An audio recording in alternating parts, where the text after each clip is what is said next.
Episode 13, The Columbian Exchange and Changing Worldviews, an AP European History podcast by Hammer History Productions. I'm Miles Thatcher, and today we're wrapping up Chapter 14 by looking at what actually changed because of European expansion. Dr. Morgan, last episode we talked about how Spanish contact changed the politics and society of the New World. Now we are looking at the economic changes and how Europeans started seeing themselves differently. That's exactly right, Miles. Historians think of the Columbian Exchange not as a simple list of goods, but as a system, one that permanently connected Europe, Africa, and the Americas into a transatlantic world. So this isn't just trade. It's like everything is now connected? Exactly. And to understand that, we need to break it down step by step, starting with material changes. Okay, so what actually changed first in people's daily lives? Food. Many foods we think of as traditional European cuisine didn't exist in Europe before 1500. Wait, really? Like what? Potatoes, tomatoes, maize, corn, and many types of beans all come from the Americas. So like Italian red sauce? That didn't exist? Not before tomatoes arrived, and dishes across Europe, from French bean stews to German potato-based meals, depend on these New World crops. So what we think of as traditional European food is actually global. Exactly. It's the result of historical change, not something timeless. So the Columbian Exchange is rewriting what people eat. And how they farm. Europeans introduced livestock, cattle, sheep, and horses, which reshaped land use in the Americas, while crops like potatoes and maize spread because they produce large amounts of food efficiently. Why does that matter so much? More calories per acre means more people can survive. That leads to population growth, urbanization, and economic expansion. So more food leads to bigger populations and bigger economies? Precisely. That all sounds like a positive change, but I know there's a darker side. Disease is the turning point. Europeans bring smallpox, measles, and influenza to the Americas. Indigenous populations have no prior exposure, so no immunity. So the impact is immediate? Devastating. In some regions, up to 90% of the population dies, collapsing communities and leadership structures. And that collapse isn't just demographic, it's social and cultural. Entire systems of knowledge and authority disappear. And Europeans don't fully understand what's happening? Not scientifically. Many interpret it through religion, sometimes using it to justify conquest. So what happens after that kind of collapse? A major problem emerges. Labor disappears. Fields still need to be planted, mines still need to be worked, and colonial economies are built on extracting resources. But the workforce that made those systems function has been devastated. So this isn't just a humanitarian crisis, it's an economic crisis too? Exactly. Think about it from a systems perspective. Spanish colonies rely on tribute and labor systems like encomienda to extract wealth. When populations collapse, those systems stop working the way they were designed to. So the whole system breaks down? Or at least becomes unstable. Colonists face shortages of workers for agriculture, construction, and especially mining. And mining is critical because silver is what fuels Spain's global power. So they need a reliable labor force to keep the economy going? Precisely. And that's where we start to see a shift. Europeans begin looking for alternative labor sources that they can control more consistently. Is that why they turn to enslaved Africans? Yes, but it develops over time. At first, Europeans attempt to use indigenous labor through systems like encomienda, but because of disease, resistance, and high mortality rates, that labor supply is unreliable. So it's not just that populations are smaller, it's that they can't sustain the kind of labor Europeans want? Exactly. Colonists want a stable, controllable workforce. Through existing trade networks along the West African coast, they begin to purchase enslaved Africans and transport them to the Americas. So this shift is both economic and logistical? Yes, it's about reliability, control, and scale. Over time, this leads to the rapid expansion of the transatlantic slave trade. And this connects directly to what we're about to talk about with plantations? Exactly. The labor crisis created by disease sets the stage for plantation agriculture and the massive expansion of slavery in the Atlantic world. So how do they solve that labor problem? By building new labor systems. One major development is the rise of sugar plantations. Sugar? Why sugar specifically? Because demand for sugar in Europe is extremely high and it's very profitable, but it requires constant, intensive labor. So they need a lot of workers? Yes, and after the demographic collapse, they can't rely on indigenous labor. So Europeans increasingly turn to enslaved Africans through the transatlantic slave trade. So this is where slavery really expands? Exactly. Sugar plantations become one of the main drivers of the slave trade. Why enslaved Africans specifically? Europeans already had trading networks along the African coast. They could acquire enslaved people through those systems. Over time, this becomes a massive forced migration. And socially, plantation societies are extremely unequal. A small group of European elites controls a large population of enslaved people. So this is where racial hierarchy really starts to take shape? Yes, race becomes a way to justify and organize these systems of inequality. So sugar is shaping both the economy and the social structure. What about wealth coming back to Europe? That's where silver comes in. Spain extracts massive amounts of silver from mines like Potosi. Where is Potosi again? It's in present-day Bolivia, and it becomes one of the richest silver mines in the world. So what does all that silver do to the economy? It increases the money supply, which leads to inflation, what historians call the price revolution. Wait, what exactly is inflation? Inflation means that prices go up over time. The same amount of money buys less than it used to. But why does more silver cause that? Think of money like any other commodity. If something becomes more common, it becomes less valuable. When large amounts of silver enter the economy, money is no longer scarce. So if everyone has more silver, it's worth less? Exactly. Sellers raise prices because they know buyers have more money.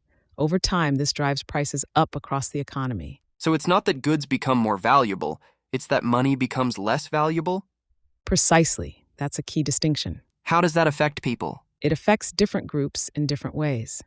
People with fixed incomes, like wage earners, often struggle because their wages don't rise as quickly as prices, but merchants and landowners can benefit.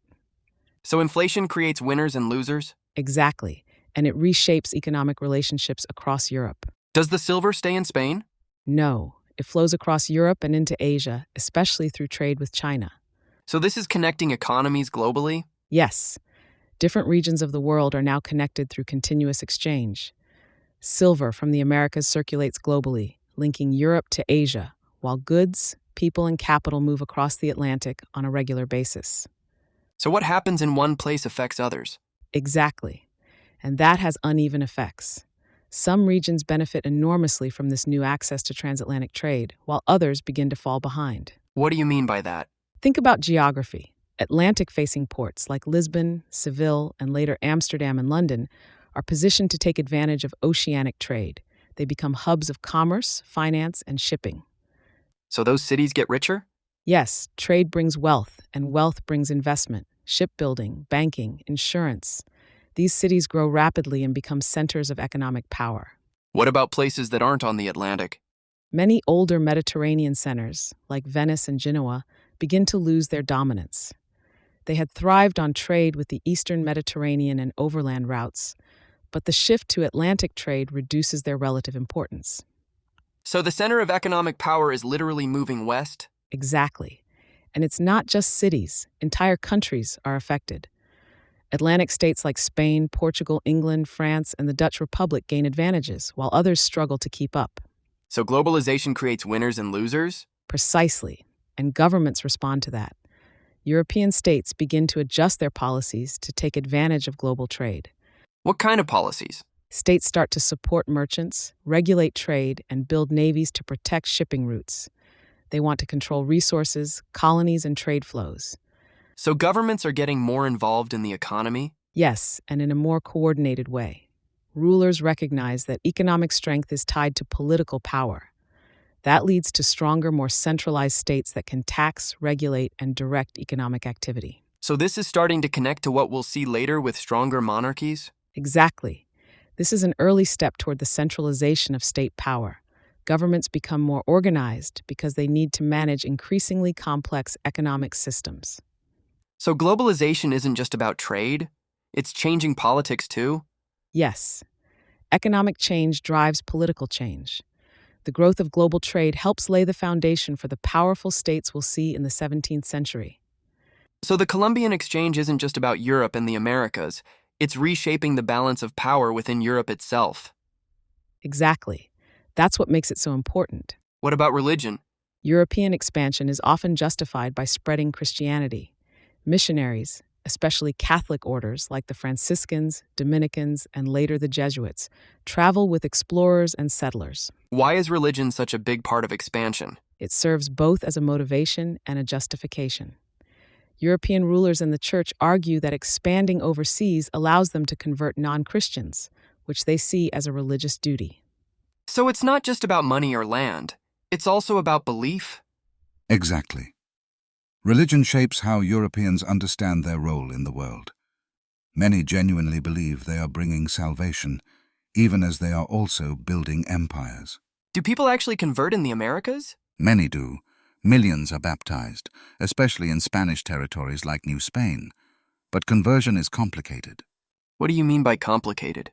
It's rarely a simple, one-way process. Some indigenous people adopt Christianity sincerely. Others blend Christian ideas with their own traditions, a process historians call syncretism. So they combine beliefs instead of just replacing them? Exactly. But there's also coercion. Colonial authorities often destroy indigenous shrines, ban traditional rituals, and use religious courts to enforce Christian practices. So religion is tied to power again. Very much so. Conversion is often linked to political control. Accepting Christianity can mean access to certain protections or positions within colonial society, while rejecting it can bring punishment. So it's not just about belief, it's about survival too? In many cases, yes. What about missionaries themselves? What are they doing day to day? They establish churches, schools, and missions. They learn local languages, translate religious texts, and try to reshape daily life, marriage, family structure, and moral behavior according to Christian norms. So they're trying to change how people live, not just what they believe? Exactly. Religion becomes a tool for cultural transformation. Does this work everywhere Europeans go? No, in places like China and Japan, conversion is much more limited. Why is it different there? Those societies have strong, long-established intellectual and religious traditions, like Confucianism in China, or a mix of Buddhism and Shinto in Japan. Christianity doesn't easily replace those systems. Do missionaries try to adapt? In China, Jesuit missionaries do. They learn the language, engage with Confucian ideas, and try to present Christianity in a way that fits local traditions. Does that work? To a limited extent. They gain some converts among elites, but Christianity never becomes dominant. What about Japan? In Japan, authorities become suspicious that Christianity could undermine political stability. By the early 17th century, it is banned and persecuted. So Europeans aren't always in control of these encounters? Exactly. In many parts of the world, they are the outsiders. They have to negotiate with powerful states that can accept, limit, or reject their influence. So the spread of Christianity shows both European power and its limits. That's a good way to put it. So all this contact changes how Europeans think? Yes, Europeans encounter unfamiliar cultures and respond in different ways. Like what? Some develop ethnocentrism, the belief their culture is superior. Is that where ideas about race start to form? Yes, this period is an important early stage. As Europeans encounter Africans and indigenous Americans in sustained ways, they begin to categorize human differences more rigidly. And those categories aren't neutral. They're tied to labor systems.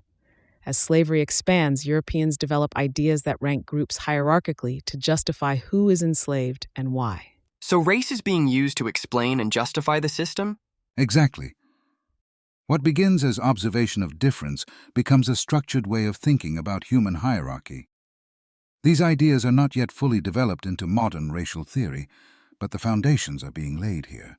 So the economic system is shaping how people think about human difference? Precisely.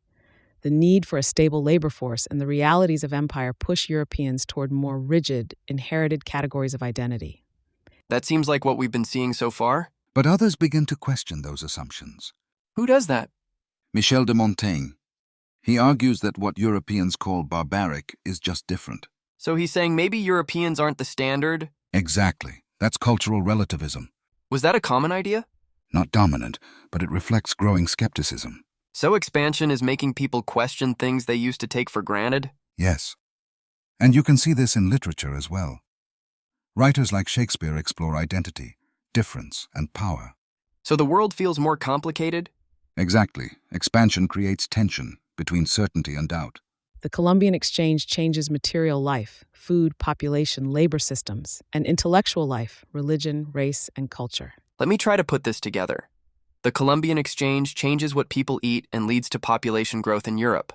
But it also brings disease that causes massive population loss in the Americas. Good. That leads to slavery and plantation systems, especially for sugar, which reshape economies and societies. Exactly. Then silver connects economies globally, creating inflation and trade networks. Yes. And all of this changes how Europeans think about religion, culture, and identity. In episode 14, we'll examine a historiographical debate about why China's great voyages of exploration ended so abruptly.